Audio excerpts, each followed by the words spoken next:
আসসালামু আলাইকুম। তো আমরা গতদিন ইলেকট্রোলাইটিক সেল শুরু করেছিলাম। ওখানে তড়িৎ বিশ্লেষ্য কী জিনিস, তড়িৎ বিশ্লেষণ কী জিনিস, আর তড়িৎ বিশ্লেষণ ঘটানোর জন্য আমাদের একটা বিশেষ পাত্র লাগে, যেটাকে আমরা ইলেকট্রোলাইটিক সেল বলি বা ভোল্টামিটার। সেই ভোল্টামিটারের ক্যাথোড কোনটা, অ্যানোড কোনটা, আর ওখানে তড়িৎ বিশ্লেষ্য হিসাবে আমরা কী ব্যবহার করি, আর ওর ক্রিয়া কৌশল, কোন দিক থেকে কারেন্ট ফ্লো হয়, কোন দিকে ইলেকট্রন ফ্লো হয়, সেগুলো আমরা বিস্তারিত দেখেছি। তড়িৎ বিশ্লেষণের সংজ্ঞায় আমরা পড়েছিলাম যাদের গলিত বা জলে দ্রবীভূত অবস্থায় তড়িৎ পাঠালে তড়িৎদ্বারে সম্পূর্ণ নতুন দৈর্ঘ্য পদার্থ উৎপন্ন হয়। তো তড়িৎদ্বারে ক্যাথোডে এবং অ্যানোডে কি পদার্থ উৎপন্ন হয় সেটা আমরা এখন দেখব। চলো হেডিং করো তড়িৎদ্বারে সঞ্চিত পদার্থের পরিমাণ। তড়িৎদ্বারে সঞ্চিত পদার্থের পরিমাণ।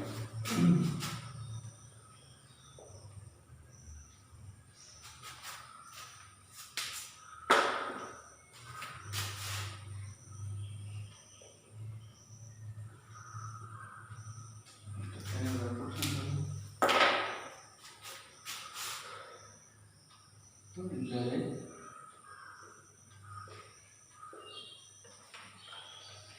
সঞ্চিত পদার্থের পরিমাণ।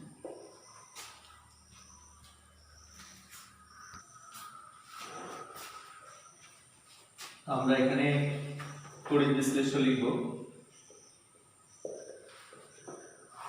তড়িৎ বিশ্লেষ্য,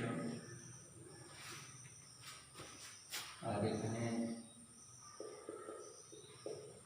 ক্যাথোড রিঅ্যাকশন, আর এখানে অ্যানোড রিঅ্যাকশন।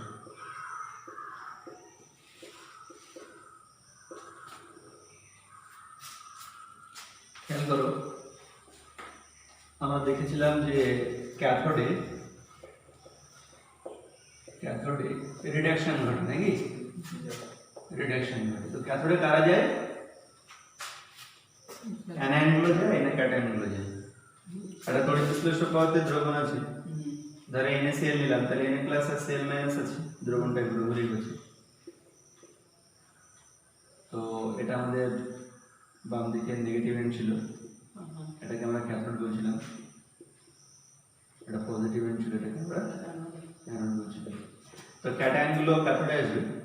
তো ক্যাথোডে গিয়ে ওর মাথায় প্লাস আছে মানে ইলেকট্রন কম আছে, তো ইলেকট্রন নেবে, ইলেকট্রন নিয়ে বিজারিত হবে। তাহলে ক্যাথোডে আগের মতো গ্যালভানিক সেলের মতোই এখানে রিডাকশন হবে। তাহলে ক্যাথোডে রিডাকশন হতে গেলে তোমার সবসময় পজিটিভ চার্জ লোকই থাকবে, তাহলে ক্যাটায়নই থাকবে।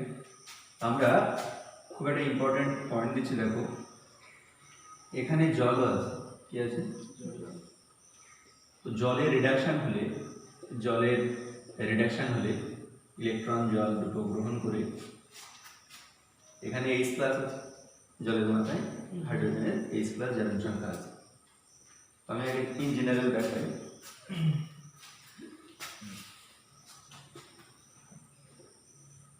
জল এর মাথায় +1 জারণ সংখ্যা, এর মাথায় 0। তো জল যখন জারণ ও বিজারণ দুটো বিক্রিয়া দেখায় তখন হাইড্রোজেনের বিজারণ ঘটে আর হাইড্রোজেন গ্যাস উৎপন্ন হয়, আর অক্সিজেনের জারণ ঘটে। তা অক্সিজেন এখানে -2 আছে, অক্সিজেন -2 আছে, ও অক্সিজেন গ্যাসে নির্গত হয়। এই হলো কমপ্লিট জারণ বিজারণ বিক্রিয়া, যেখানে হাইড্রোজেনের কি হয় বলো, রিডাকশন হয়, আর অক্সিজেনের কি হয়, অক্সিডেশন হয়।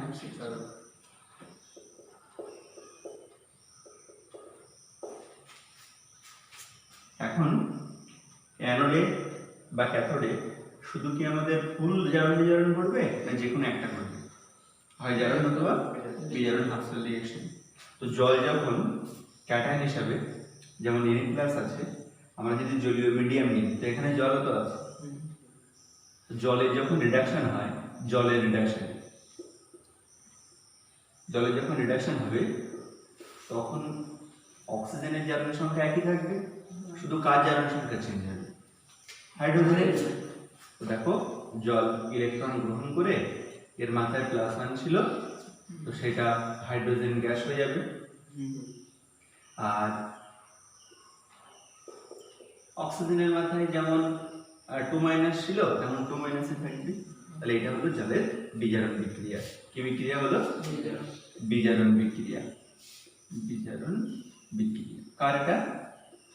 জলের। তো এখন জলের অবস্থানটা আমরা যে তড়িৎ রাসায়নিক শ্রেণী পড়েছিলাম, লাল পলাশ তুলে নেবো, মায়ের আসনে দেবো ফেলে, তা ওখানে সবারই বিজারণ বিভাগ অনুযায়ী সাজিয়েছিলাম না? তো দুটো ক্যাটায়নের মধ্যে যার বিজারণ বিভাগ বেশি হবে সেই বিজারিত হবে। এখন যদি Na+ আর CO2+ থাকে, তো Na+ অনেক উপরে আর CO2+ নিচে, তো কে আগে ক্যাথোডে গিয়ে রিডিউসড হবে? যার বিজারণ বিভাগ বেশি। কপার না অনেক উপরে থাকা সোডিয়াম? কপার। এখন জলও যদি থাকে মিডিয়ামে, তো জলেরও তো বিজারণ হয়। এর বিজারণ বিভাগ অনুযায়ী ওই সিরিজে এর অবস্থানটা কোন জায়গায় আমরা ওটা মুখস্থ রাখবো, নাহলে আমরা বুঝবো কি করে যে ও বিজারণ হবে কিনা। এবার তাই অ্যালুমিনিয়াম ওর থেকে জলের রিডাকশন পোটেনশিয়াল বেশি, আবার জিঙ্কের রিডাকশন পোটেনশিয়াল জলের অপেক্ষা বেশি। তো লাল পলাশ তুলে নেব, মায়ের আসনে দেব ফেলে, ওই যে মায়ের আসনে দেব, এই দুজনের মাঝখানেই জল আছে। তাহলে বাকি যে ধাতুগুলো আছে তাদের সঙ্গে জলের অবস্থান আমরা এটা মুখস্থ করলে বলে দেবো। ক্লিয়ার না? ক্লিয়ার। তাহলে ওই যে উপরে তোমার আছে লিথিয়াম, তাহলে লিথিয়ামের থেকে জলের রিডাকশন পোটেনশিয়াল অনেক হাই, তাহলে জল কিন্তু ওই সিরিজে এবার চলে এলো। ক্লিয়ার না? ক্লিয়ার না? এবার বলো, তাহলে আমাদের যদি Na+ এর সঙ্গে জল থাকে ক্যাথোডে, মানে পুরোটাই যদি জল হয়, গোলা আছে এখানে, তাহলে সোডিয়ামের বিজারণ ঘটবে না জলের বিজারণ ঘটবে? জলের, কারণ সেই সোডিয়াম উপরে আছে আর জল অনেক। গুড। তাহলে আমরা কমপ্লিট করলাম ক্যাথোডের গল্প। সেখানে জলও যেহেতু মাঝে মাঝে থাকে, কারণ গলিত দ্রবণ নিলে জল থাকবে না। আর যখন আমরা অ্যাকোয়াস মিডিয়াম নেব, জলের দ্রবীভূত পরিচালিত বিশ্লেষকে নেব, তখন জলও থাকবে, তো সেই রিঅ্যাকশনে পার্টিসিপেট করবে কিনা সেটা দেখালাম। আর ক্যাথোডে গিয়ে একাধিক ক্যাটায়ন থাকলে যার রিডাকশন পোটেনশিয়াল বেশি সেই বিজারিত হবে। একসঙ্গে দুটো ক্যাটায়ন বিজারিত হবে না, একজনই বিজারিত হবে। তাহলে Na+ আর যদি জল থাকে তাহলে জলই বিজারিত হবে, হাইড্রোজেন গ্যাস রিলিজ হবে, আর কোনো সোডিয়াম ধাতু উৎপন্ন হবে না। ক্লিয়ার না? ক্লিয়ার না? ওকে। অনেক সময় এও হতে পারে যে 4-5 ক্যাটায়ন আছে কিন্তু একজনই ক্যাটায়ন ওখানে গিয়ে ইলেকট্রন গিয়ে রিডিউস হবে। ওকে, ঠিক অ্যানায়নের গল্প। অ্যানোডে গিয়ে অক্সিডেশন সেম ঘটবে, একাধিক থাকলেও একজনই অক্সিডাইজড হবে। এবার আমরা ক্যাথোডের রিডাকশন সম্পর্কে গল্প বলে দিলাম। তো জলের দেখো অক্সিজেনের জারণ সংখ্যা চেঞ্জ হলে আবার জারণ হয়, তার মানে জল নিজে আবার হাফ সেল অক্সিডেশনও দেখায়। যখন আমরা অ্যানোড রিঅ্যাকশন দেখতে যাব, অ্যানোডে অক্সিডেশন ঘটে। অক্সিডেশন, অ্যানোডে অক্সিডেশন দেখতে যাব, সেখানে অ্যানায়নগুলো থাকবে, এবার ক্যাটায়নের গল্প না। তো সেখানে জলও দেখো H2 এর জারণ, জলও অ্যানায়নের ন্যায় আচরণ করে ও নিজে জারিত হয়। তো জারিত হওয়া মানে ইলেকট্রন গ্রহণ করে, তাহলে জল ইম্পর্টেন করা, তো জল ইলেকট্রন গ্রহণ করে হাইড্রোজেন যেমন প্লাসে ছিল ওখানেও প্লাসে থাকবে, হাইড্রোজেন প্লাস। দুটো হাইড্রোজেন প্লাস করলাম, আর অক্সিজেনের মাথায় 2- ছিল, দুটো ইলেকট্রন করে রিলিজ করবে, করে অক্সিজেন গ্যাস হবে। তো যেহেতু একটা আছে লাগিয়ে দিলাম। তাহলে দেখো হাইড্রোজেনের জারণ সংখ্যা রিমেইন আনচেঞ্জ, শুধুমাত্র চেঞ্জ হয়েছে কার জারণ সংখ্যা? অক্সিজেনের। ও -2 থেকে কোথায় গেছে? 0-তে। ক্লিয়ার না? ক্লিয়ার না? ওকে। এখন স্যার ওই তাহলে অ্যানায়নদের সঙ্গে রিলেশন দেখতে হবে। কার রিলেশন? অ্যানায়নদের সঙ্গে অক্সিজেন, জলের। অক্সিজেনের না কার বলো? জলের। অ্যানায়নের সাথে যখন ছিল না আমাদের, এই জন্য আমরা অ্যানায়ন যে কটা আমাদের আছে সেই কটা অ্যানায়নের সঙ্গে জলের অবস্থান বলে দিই। তো আমরা অক্সিডেশন ঘটছে কিন্তু রিডাকশন পোটেনশিয়াল দিয়ে লিখছি, তো যার রিডাকশন পোটেনশিয়াল কম তার অক্সিডেশন হবে। ক্লিয়ার না? ক্লিয়ার না? ওকে। তো আমরা যে অ্যারেঞ্জটা করছি, রিডাকশন পোটেনশিয়াল। তো এটা যদি আমার মুখস্থ না থাকে তাহলে আমার আবার কাজ জানানো বলতে পারবো না আমি। তো এটা আমরা মুখস্থ করব। OH মাইনাস এর রিডাকশন পোটেনশিয়াল থেকে NO3 মাইনাস এর রিডাকশন পোটেনশিয়াল বেশি, আবার এর থেকে জলের রিডাকশন পোটেনশিয়াল বেশি, আবার এর থেকে Cl মাইনাস এর রিডাকশন পোটেনশিয়াল বেশি, এর থেকে SO2 মাইনাস এর থেকে F মাইনাস এর। ক্লিয়ার না? ক্লিয়ার না? তো আমরা এই কটা মূলক বা অ্যানায়নের যদি রিডাকশন পোটেনশিয়াল জানি, এর মধ্যে যদি OH মাইনাস আর জল থাকে যে অনেক কম রিডাকশন পোটেনশিয়াল, তাহলে এদেরই চারণ হবে। এদের কিন্তু সব জানা না। ক্লিয়ার না? ক্লিয়ার না? এদের জন্য আবার বিজারণের গল্প মনে রাখবো না, কারণ এরা সবাই অ্যানায়ন, এর অ্যানোডে দিতে হবে। এবার যদি NO3 মাইনাস আর Cl মাইনাস থাকে তাহলে কার জারণ হবে? NO3 মাইনাস জারণ হবে। যদি Cl মাইনাস এই জল থাকে তাহলে SO2 মাইনাস থাকে, তো কার হবে? জল। গুড। যদি তোমার Cl মাইনাস থাকে আর F মাইনাস থাকে তো কার? Cl minus. আগে বাড়ি। তো জলের জারণ বিক্রিয়াটা আমরা মুখস্থ রাখবো, আর জলের জারণ বিক্রিয়াটা মুখস্থ রাখবো। ক্লিয়ার? ক্লিয়ার? ওকে, আগে বাড়ি। এবার দেখো, এবার যে এই বাক্স দুটো দিয়েছি, এই একটা বাক্স আর এই বাক্স দুটো মুখস্থ করলে সমস্ত ক্যাথোড রিঅ্যাকশন এটা আর সমস্ত অ্যানোড রিঅ্যাকশন এটা পাওয়া যাবে। চলো একটা উদাহরণ দেখে নিই।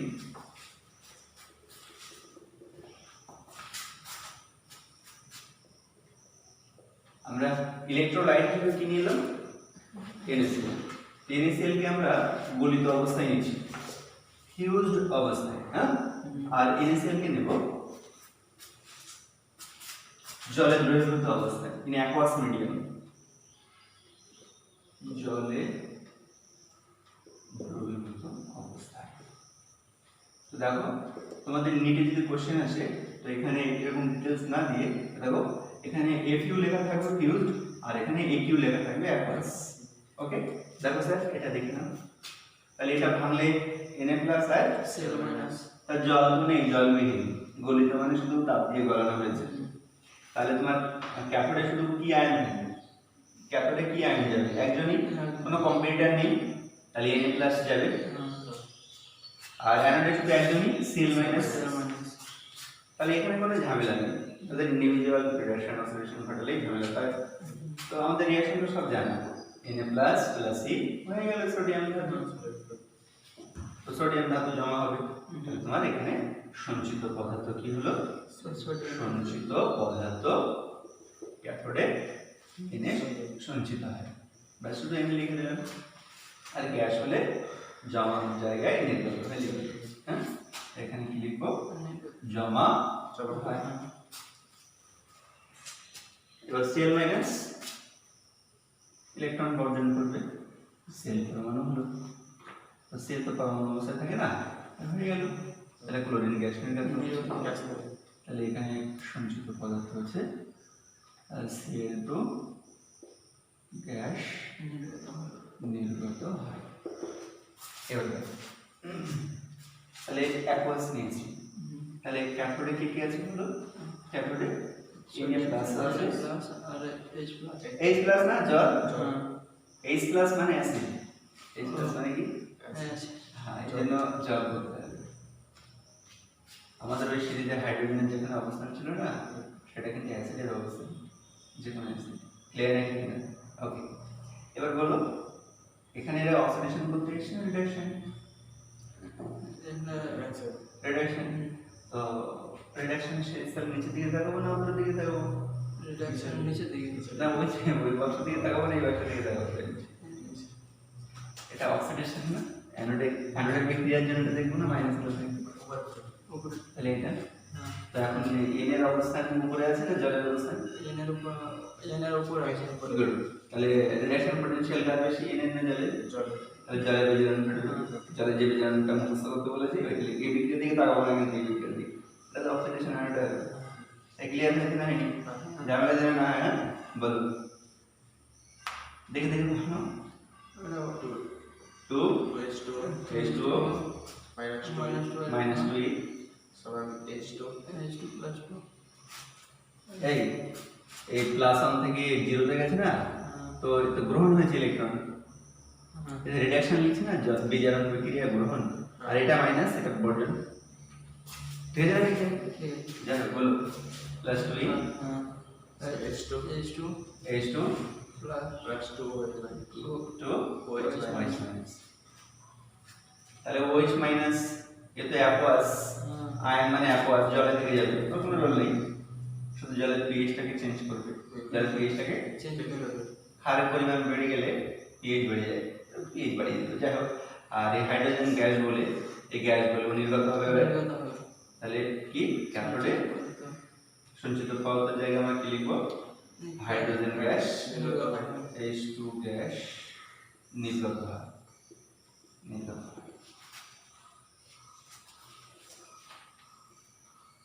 অ্যানোডে তাহলে আগে উপাদানগুলো দেখিনি কি কি আছে, Cl মাইনাস আছে, আর কি আছে, গুড, আর জল আছে, ভেরি গুড। দেখো সিরিজে Cl মাইনাস আর জল, তো এখানে বিজারণ হওয়ার জন্য আমরা এসেছি না, জারণ হওয়ার জন্য এসেছি, জারণ হওয়ার জন্য, তো যার রিডাকশন পোটেনশিয়াল কম আর জারণ হবে, তো সিরিজ কথা বলবে, কথা বলো, H2 H2 এর জারণ হবে, জারণ হবে, জারণ বিক্রিয়াতে এটা নেব না এটা নেব, এটা মুখস্থ বলো,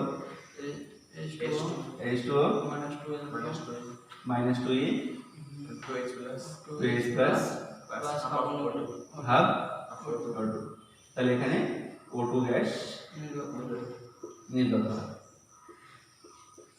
তো এখন দেখো এখানে আবার H প্লাস উৎপন্ন হচ্ছে বলে দ্রবণের pH কমিয়ে দেবে, এই জন্য ফাইনাল রিঅ্যাকশন হলে দ্রবণের pH অপরিবর্তিত হবে। ক্লিয়ার হলো না কারণ? আর যদি এদিকে আর ওদিকে দেখো যে কোনো একদিকে এক ধরনের হয় H প্লাস অথবা OH মাইনাস বেড়ে যাচ্ছে, সেটা অনুযায়ী pH চেঞ্জ হবে। আগে বলা যাক এবার NaCl, গাঢ় জলীয় দ্রবণ, হাই কনসেন্ট্রেটেড, হ্যাঁ গাঢ় জলীয় দ্রবণ, যখন 50% বা 50% এর উপরে, 50% দ্রবণ মানে কি, অবশিষ্ট জল অবশিষ্ট দ্রাবক। দেখো দ্রাবকের পরিমাণ সবসময় বেশি থাকে না, দ্রাবকের পরিমাণ বেশি আর দ্রাবকের পরিমাণ কম থাকে, যখন হাইলি কনসেন্ট্রেটেড তখন 50% থাকে, হাইলি কনসেন্ট্রেটেড, তাহলে কিন্তু এখন আর দ্রাবক তুমি চিনতে পারছো না, জলের পরিমাণ আর দ্রাবকের পরিমাণ সমান সমান। তাহলে যদি কখনো দেখো 50% লেখা আছে পাশে, তুমি ভাববে এটা হাইলি কনসেন্ট্রেটেড দ্রবণ, ওকে। NaCl এর গাঢ় জলীয় দ্রবণ মানে হাইলি কনসেন্ট্রেটেড, 50% NaCl মিনিমাম আছে, মিনিমাম। হ্যাঁ, এখন ক্যাটায়ন হিসাবে Na+ আছে, আবার জল আছে, আর অ্যানায়ন হিসাবে Cl- আছে, জল আছে। যখন কনসেন্ট্রেশন হাই হবে তখন এই সিরিজ আর মানবে না, যখন কনসেন্ট্রেশন হাই হবে তখন সিরিজ মানবে না, তখন যার পরিমাণ বেশি সেই কাজ করবে, যার পরিমাণ বেশি তারই জারণ বিজারণ কিছু ঘটবে। ক্লিয়ার হলো না কারণ? এটা শুধুমাত্র অ্যানোডে, কিন্তু ক্যাথোডে ডিফারেন্সটা অনেক বেশি থাকে। দেখো জলের সঙ্গে Cl- বা Na- বা এদের একদম কাছাকাছি রিলেশন, পোটেনশিয়ালের ডিফারেন্স খুব কম। এদের মধ্যে অ্যানায়নগুলোর মধ্যে অক্সিডেশন পোটেনশিয়াল, যেটাকে আমরা রিঅ্যাকশন পোটেনশিয়ালে ট্রান্সফার করেছি, এর মানে পার্থক্যটা খুব কম। এই জন্য যার পরিমাণ বেশি হবে, কনসেন্ট্রেশন যদি বেশি হয়ে যায় সেটা তাদেরই অক্সিডেশন করবে। কিন্তু রিডাকশন পোটেনশিয়ালে যে সিরিজে আমরা জল পেয়েছি সেখানে অনেক হিউজ ডিফারেন্স আছে সবার মধ্যে, এই জন্য ওখানে পোটেনশিয়ালি কথা বলবে, আর এখানে যদি হাইলি কনসেন্ট্রেটেড হয় তো কনসেন্ট্রেশন কথা বলবে। ক্লিয়ার হলো না বেটা? তাহলে কনসেন্ট্রেশন কথা কোন জায়গায় বলবে? শুধু অ্যানোডের। ওকে, তাহলে এখানে Na+ আর জল, এখানে Cl- আর জল, তাহলে এখানে কার রিঅ্যাকশন হবে? এখন জলের মুখস্থ বিক্রিয়া বলো, 2H2O দুটো ইলেকট্রন, H2 প্লাস 2OH, তাহলে এখানে হাইড্রোজেন গ্যাস নির্গত হবে, H2 গ্যাস নির্গত হবে। এবার দেখো জলের রিডাকশন পোটেনশিয়াল কম, জলেরই জারণ হওয়ার কথা ছিল, কিন্তু এর কনসেন্ট্রেশন বেশি হলে ক্লোরিন গিয়ে জারিত হবে। Cl- 2G Cl2 সলিড না গ্যাস ক্লোরিন গ্যাস, এটা অ্যাকোয়াস একটা গ্যাস, তাহলে কি হবে Cl2 গ্যাস ইউনিট করতে হবে।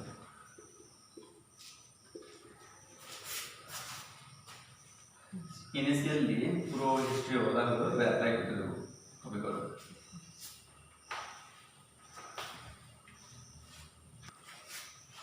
এবার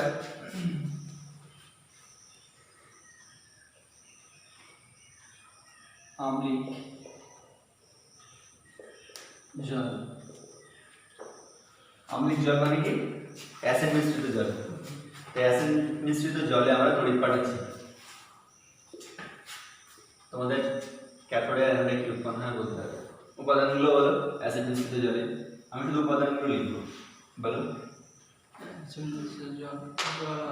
ভেরি গুড, জল আছে আর আছে কি H প্লাস, আর অ্যানোডে কি আছে জল আর OH মাইনাস অ্যাসিডের মধ্যে OH মাইনাস থাকে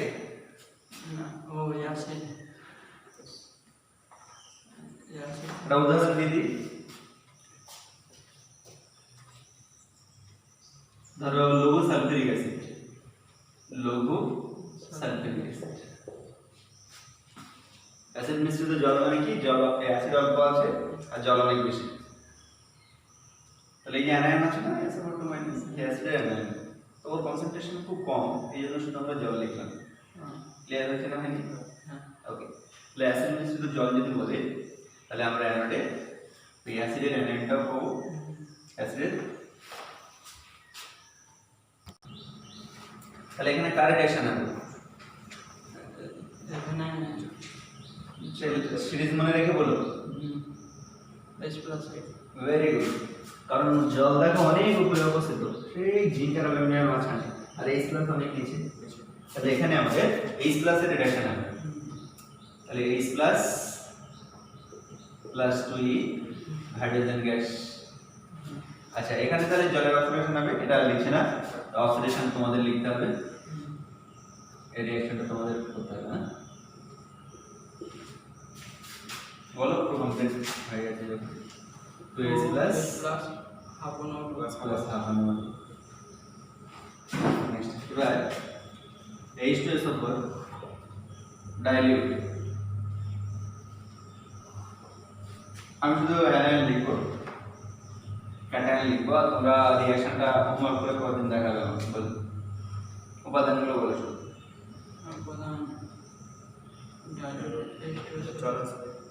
জল আছে আর 2H প্লাস আর H প্লাস, 2H প্লাস আমরা সংশোধন করার জন্য করছিলাম, এখানে হাফ মিনিট লাগবে না,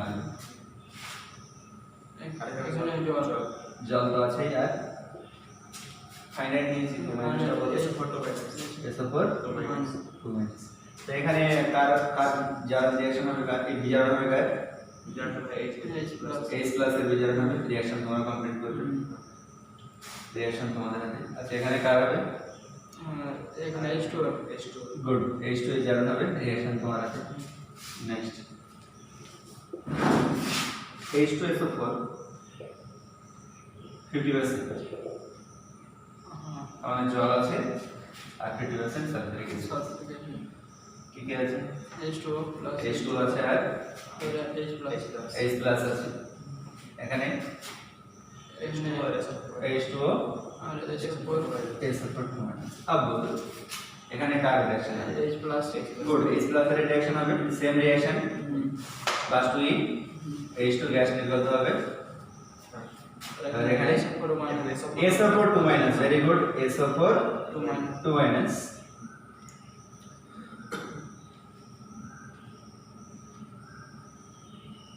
H2O4 H2 এই SO4 ছিল ডবল হয়ে যাবে, তাহলে H2O8 2 মাইনাস।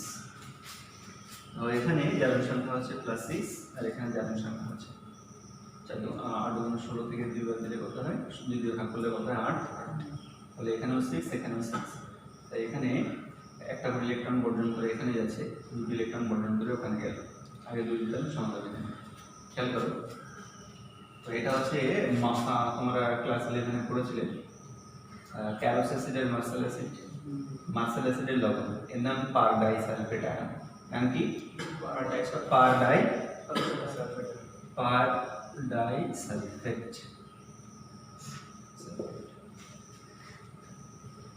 তাহলে আমাদের অক্সিডেশন কমপ্লিট হয়ে পার ডাইসালফেটের লবণ উৎপন্ন হবে। এবার মিডিয়ামে H+ আছে বলে এর সঙ্গে যুক্ত হয়ে আমাদের পার ডাইসালফেরিক অ্যাসিড H2OH তৈরি হয়ে থাকে। ক্লিয়ার না? গুড। তাহলে এর নামটা কি? এই অ্যাসিডটার নাম কি? পার ডাইসালফেরিক অ্যাসিড। তাহলে আমাদের ক্যাথোডে উৎপন্ন হলো হাইড্রোজেন গ্যাস, আর অ্যানোডে উৎপন্ন হলো পার ডাইসালফেরিক অ্যাসিডের লবণ। Okay, next copper sulphate dilute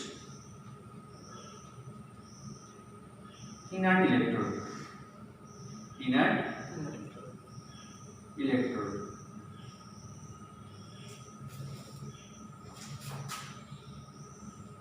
copper sulfate dilute Cu electrode এবার বলো তাহলে এখানে ক্যাথোডে কে কে আছে? CO2 plus, very good. Dilute জল হয়ে গেল ক্যাথোডের জল। অ্যানোডে কে কে আছে? জল আর SO4 2-।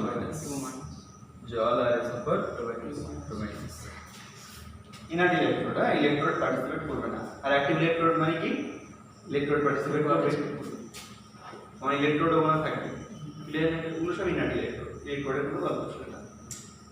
তাহলে এখানে কার রিঅ্যাকশন হবে? জল সিএ বুঝে বলতে হবে, কারণ সিরিজ অনুযায়ী বলতে হবে। বুঝে বলতে হবে। কপার উপরে হাইড্রোজেনের নিচে কপার, হাইড্রোজেনেরও নিচে কপার, কপারের রিঅ্যাকশন হবে। তাহলে এখানে কপার ধাতু জমা হবে ক্যাথোডে। ক্লিয়ার? লিখবো না তোমার পারবে? কপার জমা হবে, ঝামেলার ব্যাপার নেই, তো সিরিজটাকে ভেবে বলতে হবে। ওকে, SO4 2- আর জল, গুড। H2 এর অক্সিডেশন হবে। নেক্সট, এবার Cu টুরিদার ব্যবহার করেছে, তার মানে এও সিস্টেমে আছে ক্যাথোড হিসেবে। Cu ব্যবহার করেছে, তো Cu আছে। আবার CO2+ দ্রবণে আছে, আবার জল আছে। অ্যানোডে Cu আছে, অ্যানোডে তো CO ব্যবহার করা, জল আছে, SO4 2- আছে। এটা দেখা যাচ্ছে কিনা দেখো তো, এই পর্যন্ত এটা দেখা যাচ্ছে। ওকে, এবার বলো এখানে রিডাকশন হয়, এখানে রিডাকশন অলরেডি এ রিডিউসড অবস্থায় আছে। সি এর রিডাকশন এর সম্ভাবনা নেই, এ শুধু অক্সাইড হতে পারে। গুড, তাহলে এর গল্প শেষ। এবার এই দুজনের মধ্যে কম্পিটিশন, গুড, CO2+, তাহলে এখানে CO2+ এর রিডাকশন হবে আর কপার জমা হবে তড়িতে। আর এখানে খেয়াল করো, এর মাথায় 0, তাহলে এর অক্সিডেশনের সুযোগ আছে, এর অক্সিডেশনের সুযোগ আছে, এর অক্সিডেশনের সুযোগ আছে। তাহলে আমাদের সিরিজ কথা বলবে, সকল ধাতুগুলোর নিচে অ্যানায়নগুলো থাকে। ক্লিয়ার? অ্যানায়নগুলোর অবস্থান সকল রনিক নিচে। এবার বলো তাহলে এখানে অক্সিডেশন হতে এসে এরা, আর রিডাকশন রিডিউস হতে এসে না অক্সিডাইজ হতে এসে? এখানে অক্সিডাইজ হতে এসে। তাহলে যার রিডাকশন পটেনশিয়াল কম, তাহলে যে উপরে থাকবে তার অক্সিডেশন হবে। এদের মধ্যে সবচেয়ে উপরে কি?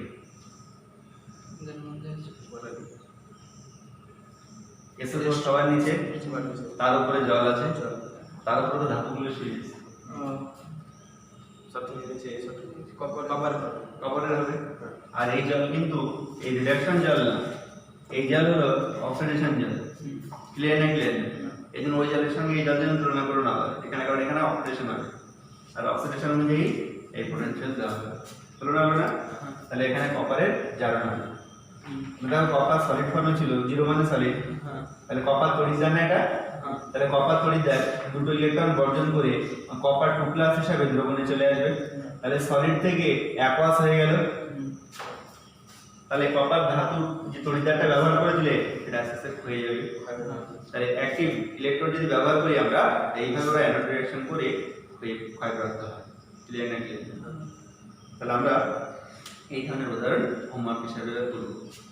উপাদানগুলো লিখে আমাকে পরের দিন দেখাবে আর রিঅ্যাকশনগুলো লিখে পরের দিন দেখাবে। এটা কপি করো।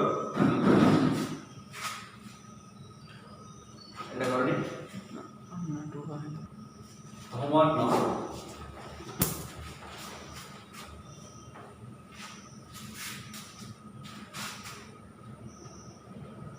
AgNO3 aqueous মানে ডাইলিউট করব হ্যাঁ inert electrode in presence of inert electrode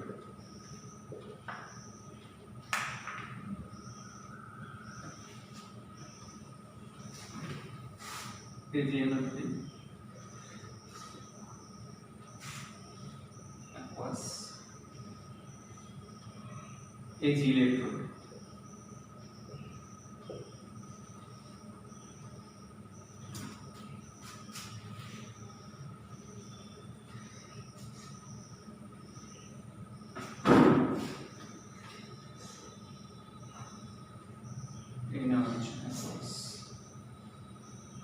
That's it to the editing diagram.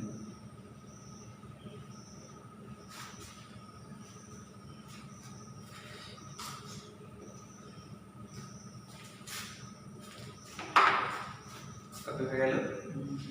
डाल दिया उसमें लिखने से।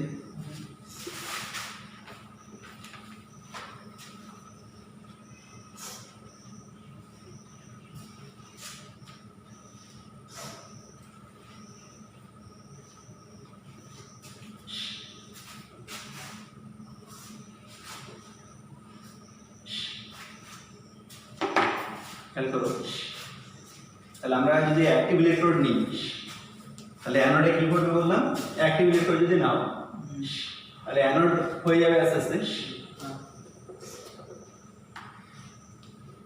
তাহলে এটা আস্তে আস্তে পাতলা হয়ে যাবে আর ক্যাথোডটা আস্তে আস্তে কি হবে পুরু হবে এর গায়ে জমা হবে আর কি পরিমাণ জমা হলো এর গায়ে এখানে এসে কি পরিমাণ ক্যাটায়নরা M প্লাসরা এখানে এসে কি পরিমাণ জমা হলো সেটাকে আমরা W দিয়ে ডিনোট করি আর এখান থেকে M সলিড কি পরিমাণ দ্রবণে M প্লাস হিসাবে এলো এখানে অ্যাকোয়াস কি পরিমাণে গেল বা এখান থেকে কি পরিমাণ সলিড এখানে অ্যাকোয়াসে এলো সেটাকে আমরা W দ্বারা ডিনোট করি তাহলে W কে আমরা বলি তড়িৎদ্বারে সঞ্চিত বা তড়িৎদ্বার থেকে ক্ষয়িত পদার্থের পরিমাণ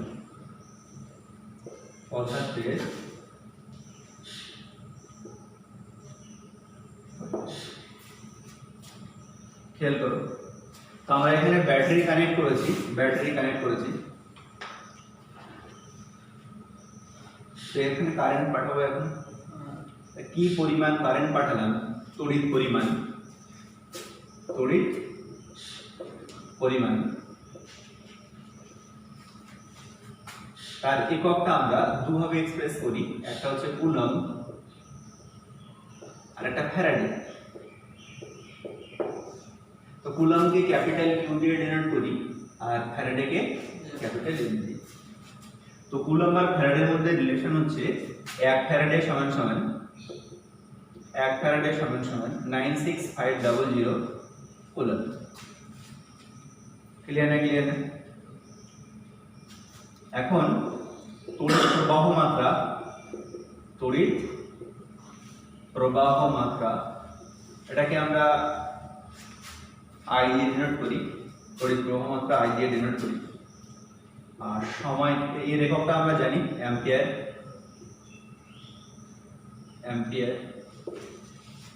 আর সময় যে সময় ধরে প্রবাহ মাত্রা এর মধ্যে চালনা করব সময়কে আমরা সবসময় সেকেন্ডে ব্যবহার করি কিসে ব্যবহার করি সেকেন্ডে টি0 ডিনোট করা তো এখন প্রবাহ মাত্রার সঙ্গে তড়িৎ পরিমাণের কুলম্বের একটা সম্পর্ক আছে, এটা আমরা জানি যে Q সমান সমান I ইনটু প্রবাহ মাত্রা ইনটু অ্যাম্পিয়ার ইনটু সেকেন্ড সমান সমান কুলম্ব। ক্লিয়ার না? তো এই রিলেশনটা আমরা এই ব্যাটারি থেকে কি পরিমাণ কারেন্টের মধ্যে পাঠাচ্ছি সেটা মেজার করার জন্য ব্যবহার করব। কারণ কোনো একটা প্রবাহ মাত্রা 0.3 অ্যাম্পিয়ার করি 2 ঘন্টা 20 মিনিট ধরে পাঠানো হবে, তাই 2 ঘন্টা 20 মিনিটকে আমরা সেকেন্ডে নিয়ে এলাম আর 0.3 দিয়ে গুণ করে দিলে কি পরিমাণ তড়িৎ পাঠাচ্ছো সেটা পেয়ে যাবে। এখন আমরা কি পরিমাণ তড়িৎ পাঠালে তড়িৎদ্বারে কি পরিমাণ কত জমা হবে বা তড়িৎদ্বার থেকে কি পরিমাণ কত হয়ে আসবে সেটা আমরা এখন গণনা করতে যাব। তো ফ্যারাডের সূত্র থেকে আমরা এই ইনফরমেশনটা পাই। তো সবাই হেডিং করো ফ্যারাডের সূত্র। ফ্যারাডের সূত্র, তাহলে ফ্যারাডের সূত্রের উদ্দেশ্য বলে দিলাম, কারেন্ট পাঠাবো আর তড়িৎদ্বারে কত হয় সঞ্চিত নেব নতুবা ক্ষয় নেব।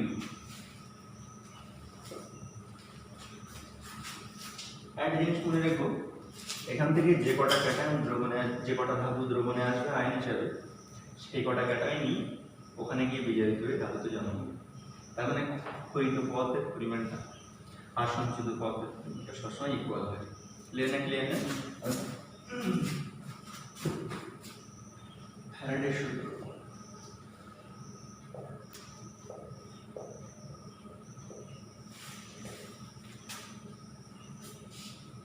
দুটো সূত্র আছে, আমরা প্রথম সূত্র পড়ছি।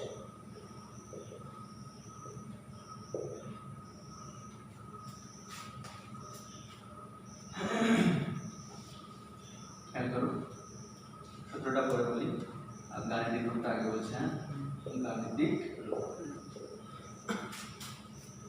এটা কি? ডাব্লু মানে আই ডাব্লু ডাব্লু তো কই ডাব্লু কই ওটা কি লেখেন বলছি বলো? তড়িৎদ্বারে সঞ্চিত সঞ্চিত বা বিপরীত হইল পদার্থের পরিমাণ। এটা কি? সমানুপাতিক। এটা কি? আধান। ওর মধ্যে দিয়ে প্রবাহিত তড়িৎ পরিমাণ আধান সমানুপাতিক। এটা সূত্র। দেখা যাক কোন তড়িৎ বিশ্লেষ্য পথের মধ্যে দিয়ে তড়িৎ পাঠালে, কোন তড়িৎ বিশ্লেষ্য পথের মধ্যে দিয়ে তড়িৎ পাঠালে তড়িৎদ্বারে সঞ্চিত পদার্থের পরিমাণ বা তড়িৎদ্বার থেকে ক্ষয়িত পদার্থের পরিমাণ উহার মধ্যে দিয়ে প্রবাহিত মোট তড়িৎ পরিমাণের মোট তড়িৎ পরিমাণের। ক্লিয়ার না? আগে বাড়ি এর সমানুপাতিক চিহ্ন তুলবো, আর ডাব্লিউ সমান সমান একটা ধ্রুবক আসবে সমানুপাতিক ধ্রুবক। এবার জেড আনি, কি আনি বলো? জেড। এই জেডকে বলা হয় তড়িৎ আর রাসায়নিক তুলনাঙ্ক।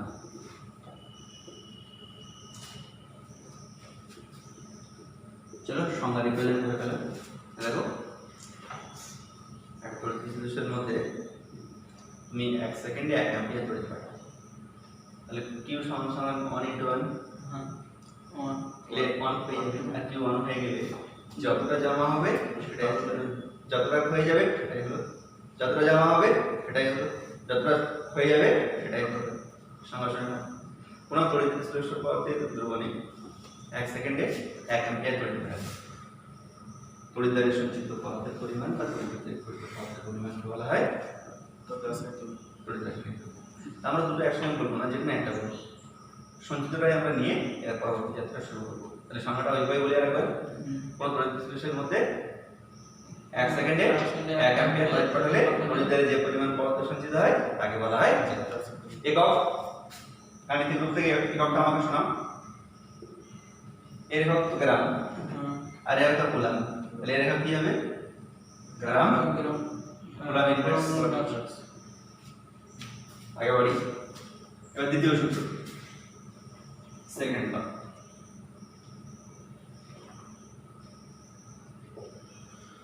আর দ্বিতীয় সূত্রটা বোঝার আগে তুল্যাঙ্ক ভাগ বুঝতে হবে। কি বলো? তুল্যাঙ্ক ভাগ। দেখো Na2CO3 এর আণবিক ভর বের করতে পারি আমরা 23 × 46 + 12 + 3 × 8 × 106 নাকি? ঠিক আছে না? ওকে, এবার তুল্যাঙ্ক ভাগকে আমরা ই দিয়ে ডিনোট করেছিলাম। তুল্যাঙ্ক ভাগ যোগে তুল্যাঙ্ক ভাগ তাই এখানে আমরা তুল্যাঙ্ক ঘরটাকে ওর এক্সাক্ট নাম হলো রাসায়নিক তুল্যাঙ্ক। তুল্যাঙ্ক ঘরটাকে কি নামে ডাকা হয় সুন্দরভাবে? রাসায়নিক তুল্যাঙ্ক। তাই আমি তুল্যাঙ্ক ঘর না লিখে রাসায়নিক তুল্যাঙ্ক লিখছি। আর রাসায়নিক তুল্যাঙ্ক ওখানে ছিল তড়িৎ রাসায়নিক তুল্যাঙ্ক যেটা, আর রাসায়নিক তুল্যাঙ্ক মানে হচ্ছে তুল্যাঙ্ক ভর। রাসায়নিক তুল্যাঙ্ক ফাংশন আণবিক ভর, যে যৌগটা তুমি তুল্যাঙ্ক ভর বের করবে তার সংকেত ভর বা আণবিক ভর করে লিখতে হবে। আর নিচে হচ্ছে ক্যাটায়নের সংখ্যা, ক্যাটায়নের সংখ্যা কিন্তু আধার। আধার মানে ওর মাথায় যে চার্জ আছে মাথার ধরে চলে যায়। তো এখানে ক্যাটায়নে এনের সংখ্যা কটা? তাহলে আমরা এখানে দুই বসাবো। তাহলে উপরে লিখলাম 106, আর ক্যাটায়নের সংখ্যা 2, আর ওর আধার কত মাথায় চার্জ করতে এনের মাথায় প্লাস 1, তাহলে চার্জের শুধু ম্যাগনিটিউড লিখবো, সাইন না। হ্যাঁ, তাহলে তুল্যাঙ্ক ভর বেরিয়ে গেল। এখন যদি বলে NaCl, তাহলে এরই আর এরই এক হবে না?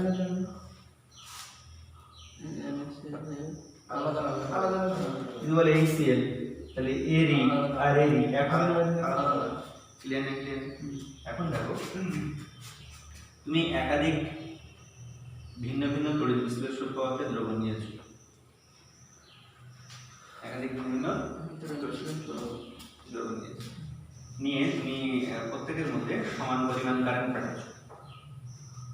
যদি পদার্থগুলো একই হতো, একই তাহলে থার্ডের প্রথম সূত্র বলছে তাহলে সব জায়গায় সমান সমান জমা হতো বা হয়ে যেত। তাহলে এখানে পরিবারিতা জমা হতো, এখানেও তাই হতো, এখানেও তাই হতো, যদি একই পদার্থ থাকতো। কিন্তু যদি ভিন্ন ভিন্ন পদার্থ থাকে তখন একই পরিমাণ কারেন্ট পাঠালে একই জমা হবে না আলাদা জমা হবে, সেটাই দ্বিতীয় সূত্র। ক্লিয়ার না? ক্লিয়ার। দ্বিতীয় সূত্রে ও বলছে গাণিতিক রূপ দিচ্ছে, দেখাবে গাণিতিক। দেখো ও বলছে W সমানুপাতিক E, তার মানে ভিন্ন ভিন্ন তড়িৎ বিশ্লেষণের মধ্যে দিয়ে একই পরিমাণ তড়িৎ পাঠালে তড়িৎদ্বারে সঞ্চিত পদার্থের পরিমাণ ওদের নিজে নিজে রাসায়নিক তুল্যাঙ্কের সমান হয়। তাহলে ও বলছে যে ভাই তড়িৎ বিশ্লেষণ ভিন্ন ভিন্ন হয়, তাহলে তুমি কারেন্ট পাঠাও, এখন কতটা জমা হবে সেটা ডিপেন্ড করবে তুল্যাঙ্ক ভরের উপর। ক্লিয়ার না? ক্লিয়ার না? যার তুল্যাঙ্ক যত বেশি হবে তার সঞ্চিত পদার্থের পরিমাণ তত বেশি। তাহলে সূত্রটা একবার আমরা করে ফেলি। ভিন্ন ভিন্ন তড়িৎ বিশ্লেষণের মধ্যে দিয়ে একই পরিমাণ তড়িৎ, একই পরিমাণ আধান, তাহলে অ্যাম্পিয়ার সময় বলার দরকার নেই, একই পরিমাণ তড়িৎ চালনা করলে তড়িৎদ্বারে সঞ্চিত পদার্থের পরিমাণ উহাদের নিজ নিজ রাসায়নিক তুল্যাঙ্কের সমান হবে। তাই ক্লিয়ার না? ক্লিয়ার না? ওকে, কপি করে নাও এটা। ডান দিকটা হয়ে গেছে। তো আমরা প্রথম সূত্র পড়লাম, দ্বিতীয় সূত্র পড়লাম, তৃতীয় সূত্র পড়লাম, তৃতীয় সূত্রের গাণিতিক রূপ পড়লাম। এবার পরের দিন আমরা প্রথম সূত্র আর দ্বিতীয় সূত্রের সমন্বয় করে ফ্যারাডে সূত্র কমপ্লিট করে এখান থেকে গাণিতিক সমস্যা আসে সলভ করবো। আর আমরা আর একটা বা দুটো ক্লাসে ইনশাআল্লাহ এই অধ্যায় শেষ করার চেষ্টা করব। এ পর্যন্ত থাকলো। আসসালামু আলাইকুম।